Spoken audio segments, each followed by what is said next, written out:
ఇది minor girl issue. మేం గట్టిగా చెప్పడానికి లేదు, ఎట్లా పడితే అట్లా వ్యవహరించడానికి లేదు. ఆ బాధిత కుటుంబానికి రాష్ట్ర ముఖ్యమంత్రిగా నేను న్యాయం చేస్తానని ఒక హామీ ఈ వేదిక నుంచి ఇవ్వగలుగుతారా సార్? ఎవరైతే నేరస్తులు ఉందో 100% శిక్షించే బాధ్యత నాది. హోంశాఖనే కాదు, నేను ముఖ్యమంత్రిని. నేను పక్కడ్బందీగా ప్రణాళిక చేస్తున్నా. నేను ఒకవేళ సహాయం చేయాలంటే ఫోక్సో కేసే పెట్టాను కదా నర్సింగ్. ఫోక్సో కేసు పెట్టి నాకు కంప్లైంట్ వచ్చిన గంటలో ఫోక్సో కేసు పెట్టిన అంటే వాట్ ఈజ్ మై కమిట్మెంట్?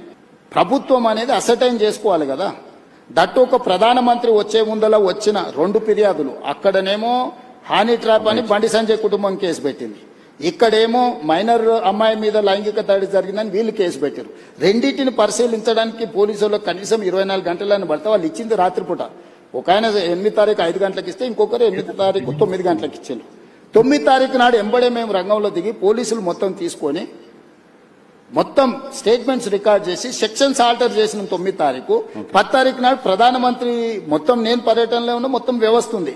11 పొద్దున్నే నేను సమీక్ష చేసి ఒక ఉమెన్ ఐపీఎస్ ఆఫీసర్ని అపాయింట్ చేసి కంప్లీట్ గా డీటెయిల్ చేసి సెక్షన్స్ ఆల్టర్ చేసి బండి సంజయ్ ఇంటికే కాదు, బండి సంజయ్ బావమర్ది ఇంటికి ఢిల్లీలో కూడా అందరినీ 5 పోలీస్ టీంలను ఈ రోజు పంపించినాం.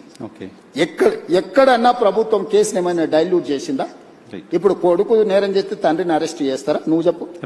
ఇట్లాంటి కేసులలో ఇప్పుడు కొడుకు ఏదైనా తప్పు చేసిందా అంటే బండి సంజయ్ని అరెస్ట్ చేయాలా? ఏం కోరుకుంటుండ్రు? ఇప్పుడు బండి సంజయ్కి బీఆర్ఎస్ వాళ్లకు పొసగలేదా, పొసిగిందా, ఎక్కడైనా తేడా వచ్చిందా?